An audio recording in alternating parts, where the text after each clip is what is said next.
আসল স্বাদ শুধু MDHT+ থেকেই আসবে। মাথায় দেখো লবঙ্গ এলাচ দিয়ে ভরপুর MDHT+ মশলা। MDH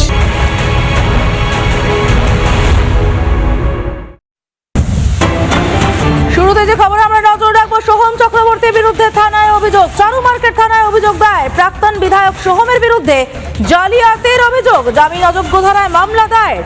আরো একবার জানিয়ে রাখতে চাইবো, সোহম চক্রবর্তীর বিরুদ্ধে থানায় অভিযোগ, চারু মার্কেট থানায় অভিযোগ দায়ের করা হয়েছে।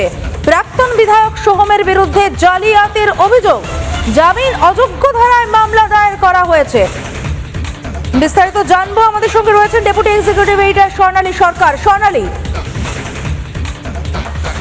সমাজের যে খবর আমরা পাচ্ছি এই মুহূর্তে, অভিনেতা সোহম চক্রবর্তী, যিনি তৃণমূল কংগ্রেসের প্রাক্তন বিধায়ক, চণ্ডীপুরের প্রাক্তন বিধায়ক ছিলেন, তার বিরুদ্ধে একটি এফআইআর লজ হয়েছে চারু মার্কেট থানায়। এফআইআরটা লজ হয়েছে 19শে মে, অর্থাৎ ভোট রেজাল্টের পরে। বারবার করে বিজেপি বলেছিল তাদের ট্যাগলাইন ভয় আউট ভরসা ইন, তো সেক্ষেত্রে ভরসা হয়তো কিছু মানুষ পেয়েছেন, তাই দীর্ঘদিন ধরে যে অভিযোগগুলো কেউ রেজিস্টার করছিল না, সেই অভিযোগ দায়ের হয়েছে। কেন? কারণ কৌশিক কর্মকার বলে একজন এই অভিযোগ দায়ের করেছেন চারু মার্কেট থানায়। তার বক্তব্য হচ্ছে 2022 সালে সিনেমা করবে বলে সোহম চক্রবর্তী তার থেকে 1 কোটিরও বেশি টাকা নেয়, কিন্তু 2022 সালে নেওয়ার যে ফান্ড, অর্থাৎ সিনেমার জন্য দেওয়ার যে ফান্ড, তা আজ পর্যন্ত কোন কাজে লেগেছে, কি কাজ হয়েছে সে বিষয়ে কিছুই জানেনি সোহম। না তো কোনো সিনেমা হয়েছে, না তো সেই টাকার কোনো হিসেব সোহম চক্রবর্তী দিয়েছেন। এবং 2022 সাল থেকে আজকে এটা 26 এই 4 বছরে কোনো রকমের কোনো অগ্রগতি হয়নি। এবং এর আগেও অভিযোগ চেয়েছিলেন কৌশিক কর্মকার বলে ভদ্রলোক, কিন্তু তিনি অভিযোগ জানাতে পারেননি। বিজেপি জেতার পর বা রেজাল্ট পাওয়ার পর, চতুর্থ রেজাল্টের পরে 19শে মে এফআইআর লজ হচ্ছে। এবং এফআইআর এর পর সোহমকে জানানো হয়, তাকে নোটিশও পাঠানো হয়, তলব করা হয়, কিন্তু সোহমের তরফ থেকে এখন পর্যন্ত সূত্র মোতাবেক খবর আমরা পাচ্ছি যে সেরকম কোনো সহযোগিতা পাওয়া যায়নি। উল্টে সোহম কোনোভাবে এসে যোগাযোগ পর্যন্ত করেনি। এবং সেক্ষেত্রে সোহম কোথায় রয়েছেন, সোহম চক্রবর্তী কোন জায়গায় রয়েছেন, তিনি বাড়িতে আছেন না অন্য কোথাও রয়েছেন, তার কোনো সন্ধান পর্যন্ত পাওয়া যাচ্ছে না। তিনি কি এই গুঞ্জনও সামনে আসছে যেটা, যে এই খবর সামনে আসার পর বা এটা যে গ্রেপ্তারির দিকে যাচ্ছে, এটা বুঝে হয়তো সোহম চক্রবর্তী তিনি হয়তো গা ঢাকাও দিতে পারেন, তিনি বেপাত্তাও হতে পারেন, তিনি হয়তো বুঝতে পারছেন তাকে পুলিশ খুঁজছে। এখনো পর্যন্ত সেটা স্পষ্ট নয় সোহম চক্রবর্তী কোথায় তিনি রয়েছেন। কিন্তু এটা নিশ্চিত যে ধারায় যে ধারাগুলোতে এখনো পর্যন্ত যেগুলো জানতে পারছি আমরা, এই তার বিরুদ্ধে অভিযোগগুলো দায়ের হয়েছে, সেখানে কিন্তু জামিন অযোগ্য ধারা রয়েছে। অর্থাৎ গ্রেপ্তার সোহম যে কোনো মুহূর্তে হতে পারেন, এবং গ্রেপ্তার হলে ঝট করে তিনি জামিন নিয়ে বেরিয়ে আসবেন, এটাও সম্ভব নয়। আমি এখানে আরো একটা ইনফরমেশন জানিয়ে দিই যে কৌশিক কর্মকার, যিনি অভিযোগটা করেছেন, তিনি স্পেসিফিক্যালি মেনশন করেছেন যে তিনি যে 1 কোটির উপর টাকা তিনি দিয়েছেন, তিনি কোথায় সেই টাকাটা দিয়েছেন। এবং কৌশিক চক্রবর্তীর বক্তব্য, সোহমের নামে যে এন্টারটেনমেন্ট কোম্পানি রয়েছে, সেই কোম্পানিতে কিন্তু এই টাকাটা তিনি জমা করেছেন। এই কোম্পানির নাম হচ্ছে Soham entertainment and creative solutions private limited. আবারও বলি, Soham entertainment and creative solutions private limited, এই কোম্পানিতে কিন্তু তিনি টাকা দিয়েছেন বলে তিনি জানিয়েছেন। এবং তিনি এও বলেছেন পরে যখন তিনি টাকাটা চান, তখন কিন্তু সোহম চক্রবর্তী টাকা ফেরত দেননি এবং তার কোনো হিসেবও দেননি। এই টাকা নিয়ে তিনি কি করেছেন, কোনো সিনেমা আদৌ বানিয়েছেন কিনা, সিনেমা তো হয়নি। এবং এই সিনেমার জন্য টাকা ইনভেস্ট করা হয়েছিল, সেই সিনেমাতে মুখ্য চরিত্রে সোহমের করার কথা ছিল, সোহম করার কথা ছিল। সেই কাজ করেননি, এরকম কিছু হয়নি, এবং তার হিসেবও তিনি দেননি। এবং যখন তাকে বলা, যখন তুমি কিছুই পারছো না, তাহলে আমার যে মেন টাকাটা ইনভেস্ট করা হচ্ছে সেটা অন্তত আমার ফেরত দাও, সেইটাও নাকি সোহম চক্রবর্তী ফেরত দেননি। তার বিরুদ্ধে অভিযোগ জানানোর কথা কৌশিক কর্মকার ভেবেছিল, কিন্তু জানাতে পারিনি। সেটা তৃণমূলের ক্ষমতা ছিল, সরকার ছিল, এই অভিযোগ নেওয়া হয়নি। এখন বিজেপি সরকারে আসার পরে 19শে মে এটা এফআইআর লঞ্চ হয়েছে। সমাজচিতা। ধন্যবাদ স্বর্ণালী। আমরা কথা হচ্ছে আমাদের ডেপুটি এক্সিকিউটিভ এডিটর স্বর্ণালী সরকারের সঙ্গে।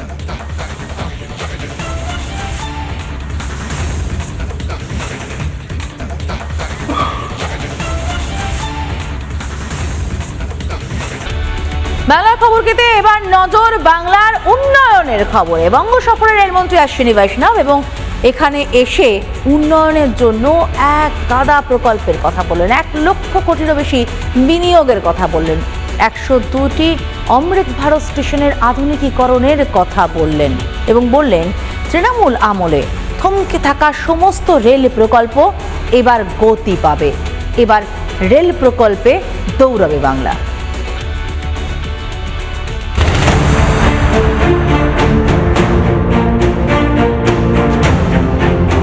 आपने जिस तरीके से सहयोग देने का प्रॉमिस किया है, मुझे पूरा विश्वास है वो सहयोग तुरंत ट्रांसलेट भी हो गया। पेपर पे एनओसी देना है वो रोक के रखा हुआ था, वो सब मिल गया। लैंड एक्विजिशन की प्रॉब्लम सॉल्व होने लगी। आगे आने वाले समय में तेजी से काम करेंगे सब मिलके।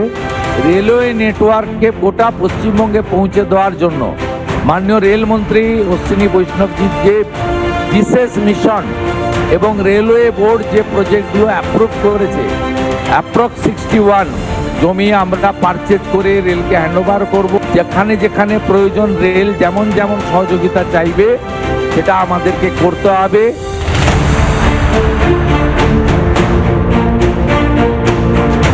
মেট্রো রেলের কাজ পরিদর্শনে খোদ কেন্দ্রীয় রেলমন্ত্রী অশ্বিনী বৈষ্ণব তিনি এসে কতদূর কাজ এখনো পর্যন্ত সম্পন্ন হয়েছে তা নিজে সরজমিনে দেখলেন। এর মাঝের যে P318-19 যা কাজ ইতিমধ্যে সম্পন্ন হয়ে গিয়েছে 2 সপ্তাহের মধ্যে, এই আমাদের নতুন সরকার এলো, মাননীয় মুখ্যমন্ত্রী নেতৃত্বে বিএসএফকে জমি সঙ্গে সঙ্গে এই কাজটা বলেও দেওয়া হলো, কাজটা কমপ্লিট হবে। সুতরাং এটা হচ্ছে বিজেপির সরকার, এটা হচ্ছে ডাবল ইঞ্জিনের সরকার। অরেঞ্জ লাইন সরাসরি টুয়ার্ড সল্টলেকের দিকে যাচ্ছে, অর্থাৎ যে অরেঞ্জ লাইন একেবারে নিউ গড়িয়া হয়ে ঘুরে সল্টলেকের দিকে যে লাইন যাবে সেই লাইনের P318, P319 অর্থাৎ এগুলো কিন্তু একটা পিলারের সঙ্গে অ্যাটাচ হচ্ছে। मैं आपके सामने विश्वास दिलाना चाहता हूँ, कोलकाता मेट्रो के लिए और जो भी डेवलपमेंट का काम होगा हाथ में लेंगे। 60 new generation metro train next 5 years में कोलकाता मेट्रो में इंडक्शन की जाएगी from the railway side, from central government side. We are fully committed to complete this project in record time. যত দ্রুত সম্ভব কাজ শেষ করা যায় তত দ্রুত সম্ভব কাজ শেষ হলেই যাত্রীদের জন্য শুরু হয়ে যাবে অরেঞ্জ লাইন, অর্থাৎ নিউ গড়িয়া থেকে বিমানবন্দর যে অরেঞ্জ লাইন মেট্রো, সেই মেট্রো চলাচল। ভিডিও জার্নালিস্ট রাজশেখরের সঙ্গে মেঘা, রিপাবলিক বাংলা, কলকাতা। সন্দেশখালীতে শেখ শাহজাহান আর তার ঘনিষ্ঠরা তারা রীতিমতো অস্ত্রাগার তৈরি করে ফেলেছিল। বেঙ্গল এসটিএফ এর বড় সড় সাফল্য, সেই অস্ত্রাগারের খোঁজ মিলল। কেন অস্ত্রাগার বলছি? কারণ শাহজাহান ঘনিষ্ঠ তার বাড়ির পাশে একটি পুকুর থেকে বিপুল পরিমাণ অস্ত্র উদ্ধার করা হয়েছে। শুধু তাই নয়, আকুঞ্জিপাড়া সেখানে একটি পরিত্যক্ত বাড়ি, সেখান থেকেও অস্ত্র উদ্ধার হয়েছে। সরবেরিয়া সেখান থেকেও অস্ত্র উদ্ধার হয়েছে। ইতিমধ্যে 4 জনকে গ্রেফতারও করা হয়েছে।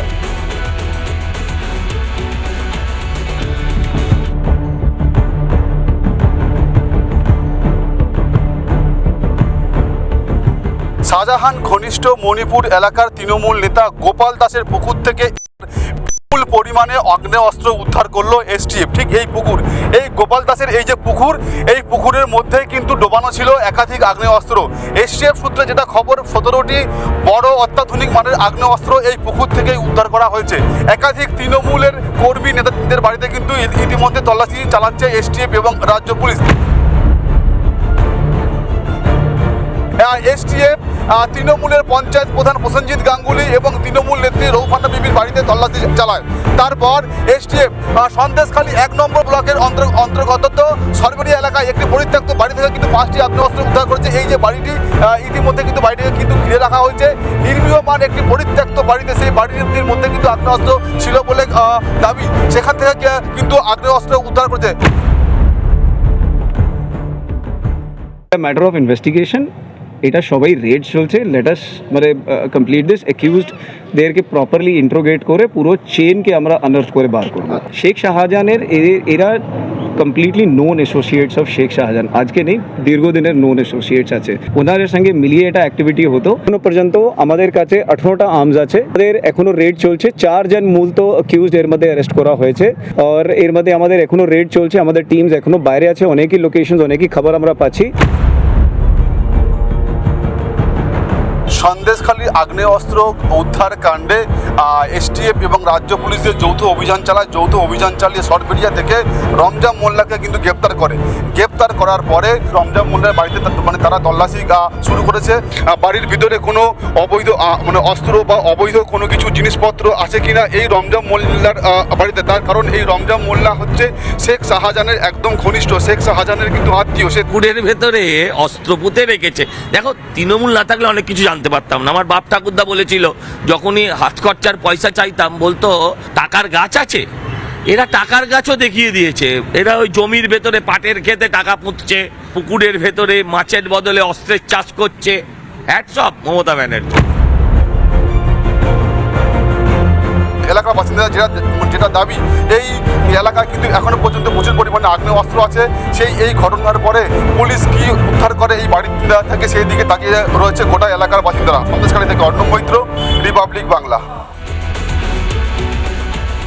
জমি জালিয়াতি এবং তোলাবাজির অভিযোগে গ্রেফতার প্রাক্তন তৃণমূল বিধায়ক। খড়গপুর স্টেশন থেকে গ্রেফতার সুজয় হাজরা। তার বিরুদ্ধে জমি জালিয়াতির অভিযোগ রয়েছে, তোলাবাজির অভিযোগও রয়েছে। নির্বাচনের পর থেকেই গা ঢাকা দিয়েছিলেন মেদিনীপুরের প্রাক্তন বিধায়ক। খড়গপুর স্টেশন থেকে আজ সন্ধেবেলায় গ্রেপ্তার করা হয় মেদিনীপুরের প্রাক্তন তৃণমূল বিধায়ক সুজয় হাজরাকে। যেটুকু জানা গিয়েছে, জমি কেলেঙ্কারি, তোলাবাজি সহ একাধিক অভিযোগে গ্রেপ্তার করা হয়েছে তাকে। ইতিমধ্যেই শালবনী থানায় নিয়ে যাওয়া হয়েছে সুজয় হাজরাকে এবং আগামীকাল সকালে তাকে মেদিনীপুর আদালতে পেশ করা হবে, এমনটাই কিন্তু সূত্রের খবর। যে সমস্ত মানুষরা ডিপ্রাইভ হয়েছে তারা তাকিয়ে আছে বিচারের জন্য। সেই বিচার যেন প্রত্যেকে পায়। যারা গরিব মানুষের টাকা লুট করেছে, যারা বেআইনিভাবে বিভিন্ন জায়গায় জমি দখল করেছে, তাদের যেন উপযুক্ত শাস্তি হয়। নির্বাচনের ফল প্রকাশের পর থেকে কিন্তু পুলিশ তাকে খুঁজছিল এবং বেশ সেই জায়গায় কিন্তু গা ঢাকা দেয় এবং আজ খড়গপুর স্টেশন থেকে অন্যত্র যাওয়ার চেষ্টা করছিল এবং সেই সময় পুলিশ তার টাওয়ার লোকেশন দেখে তাকে গ্রেপ্তার করেছে, এমনটাই কিন্তু খবর পাওয়া যাচ্ছে। আগামীকাল সুজয় হাজরাকে আদালতে প্রডিউস করে নিজেদের হেফাজতে চাইবে পুলিশ। মেদিনীপুর থেকে সুদীপ্ত দাস, রিপাবলিক বাংলা। দুস্থদের জন্য সরকারি ত্রাণকে কোথাও পৈতৃক সম্পত্তি ভেবে নিয়েছিলেন তৃণমূল নেতারা। ক্ষমতা থেকে যেতেই তৃণমূল নেতাদের কারোর বাড়ি থেকে, কারোর গুদাম থেকে, কারোর ক্লাব থেকে একের পর এক সরকারি ত্রাণ সামগ্রী উদ্ধার হচ্ছে। এখানেই শেষ ভাবলে ভুল করবেন। শুধু সরকারি ত্রাণ নয়, এই সমস্ত গুদাম, ক্লাব ঘরে পাওয়া যাচ্ছে নিরোধকও।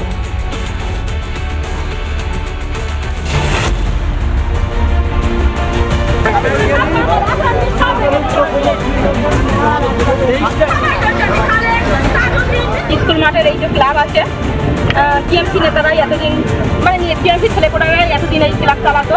তো আজকে বৈকাল 4টের সময় পুলিশ তদন্ত করতে এসে দেখা যায় প্রচুর ডিপো থেকে শুরু করে সাদা থাল, মহিলাদের প্রচুর কাপড় চোপড়, 3-4 ভ্যান উদ্ধার করা হয়েছে। প্রত্যেকের শাস্তি হোক, কারণ মানুষের মুখে রুটি, বস্ত্র, বাসস্থান সবই কেড়ে নিয়েছে। কি রেখেছে এরা? এদের শাস্তি হোক।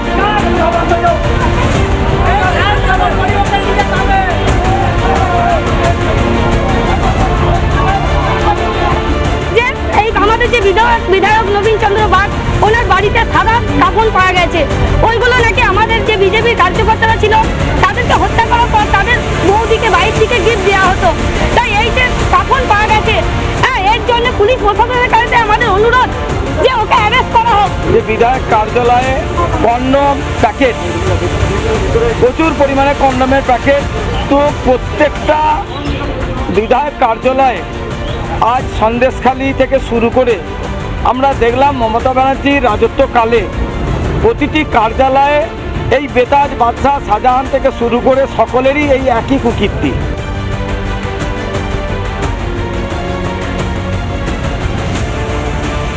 সোনাগ্রাম পঞ্চায়েতের তরফ থেকে ফেব্রুয়ারি মাসে কিছু সরকারি ত্রাণ তিরপল যাবতীয় জিনিস কিছু চুরি হয়। সেই চুরি হওয়ার ভিত্তিতেই আমরা কমপ্লেনটা করেছিলাম। বানকোলা সুভাষ কলোনিতে প্রাক্তন বিধায়ক নয়ন চক্রবর্তীর কিছু গোডাউনে সরকারি ত্রাণ পাওয়া হয়েছে। সরকারি ত্রাণ সামগ্রী থেকে শুরু করে বিভিন্ন রকম জিনিসপত্র তার যে অফিস আছে সেই অফিস থেকে গিয়ে পুলিশ উদ্ধার করেছে। ভারতীয় জনতা পার্টি পাণ্ডবেশ্বর বিধানসভার সকল মানুষ চায় কি এই অত্যাচারী দুরাচারী নরেন চক্রবর্তীকে আইনের আওতায় নিয়ে গিয়ে কঠোর সাজার ব্যবস্থা করুক।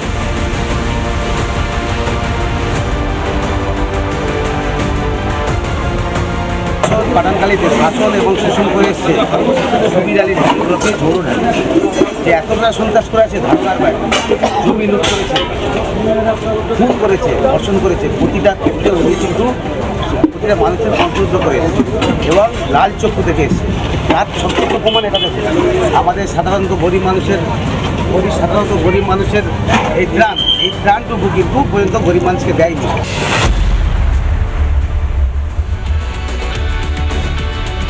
বেলুড়ের গিরিশ ঘোষ রোডে ডাস্টবিন থেকে উদ্ধার হয়েছে আধার কার্ড, চাকরির আবেদনপত্র, ভোটার কার্ড।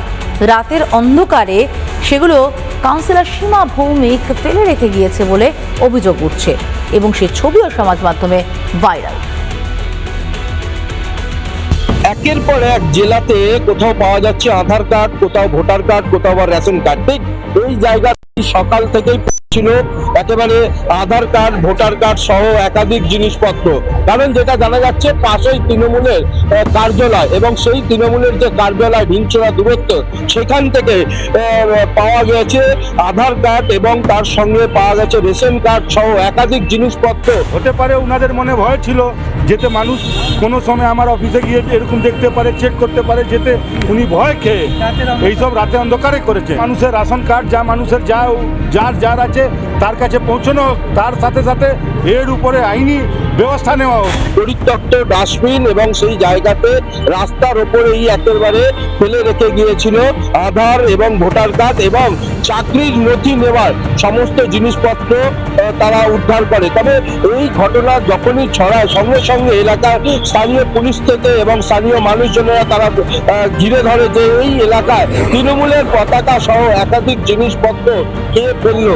তবে যেটা জানা যাচ্ছে সিসিটিভিতে একটা ফুটেজ দেখা গেছে, সেখানে এখানে যে প্রাক্তন কাউন্সিলর সীমা ভৌমিক তাকে দেখা গেছেন এবং তিনি এই সমস্ত তার অফিস থেকে সমস্ত দলীয় পতাকা থেকে শুরু করে তৃণমূল কংগ্রেসের, তার পাশাপাশি দলীয় প্রতীক, সিম্বল সহ একাধিক জিনিসপত্র তিনি সেই অফিস থেকে বার করেছে।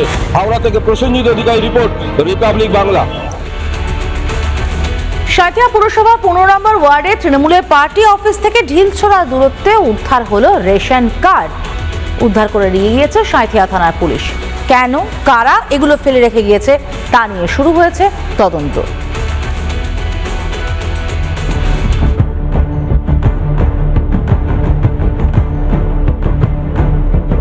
তৃণমূল কংগ্রেস পার্টি অফিস থেকে ঢিলছড়া দূরত্বে পড়ে রয়েছে রেশন কার্ড। একটা, দুটো, তিনটে নয়, এক গুচ্ছ রেশন কার্ড যত্র ছড়িয়ে ছিটিয়ে পড়ে রয়েছে, যা দেখে সাত সকালে হতভম্ব হয়ে পড়লেন সাঁথিয়ার 15 নম্বর ওয়ার্ডের বাসিন্দারা। কারা এই রেশন কার্ড নিয়ে এলো, কোথায় থেকে এলো এত রেশন কার্ড, তা তারা যেন বুঝে উঠতেই পারছেন না। খবর দেওয়া হয় সাঁথিয়া থানার পুলিশকে।